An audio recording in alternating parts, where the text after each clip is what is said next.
On l'appelle le continent plastique. Situé dans le nord-est de l'océan Pacifique et découvert en 1997, il s'étend sur une surface d'environ 3,4 millions de kilomètres carrés, soit près de 6 fois la superficie de la France. Il est peuplé de déchets en tout genre produits par l'activité humaine et de microparticules de plastique. Au cours des 40 dernières années, leur concentration a été multipliée par 100. S'il est dérivant, ce continent est emprisonné par les courants. En effet, ces résidus flottants à la surface s'agglutinent dans le gyrre subtropical du Pacifique Nord, un immense vortex. Ils s'amalgament ainsi dans cette zone, point de rencontre de courants océaniques qui s'enroulent sous l'effet de la rotation de la Terre entre les côtes de Hawaï et de l'Amérique du Nord. 4 autres vortex marins dans lesquels se concentrent des millions de tonnes d'immondices polluent nos océans.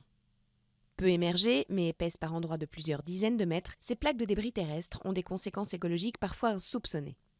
Confondus avec le plancton, ces détritus en décomposition sont ingérés par les mammifères, tortues et oiseaux et obstruent leur système digestif. Mais dans le Pacifique Nord, cette masse d'ordures constitue un milieu propice à la reproduction d'une espèce d'araignée d'eau, l'Alobates sericeus. En pleine prolifération, elle menace aujourd'hui de déséquilibrer l'ensemble de l'écosystème. Quant à la Méditerranée, elle connaît en moyenne les densités de plastique les plus importantes au monde, avec 250 milliards de microplastiques. Dans cette mer semi-fermée, le taux de renouvellement des eaux y est de 90 ans, alors que la persistance des plastiques est supérieure à 100 ans.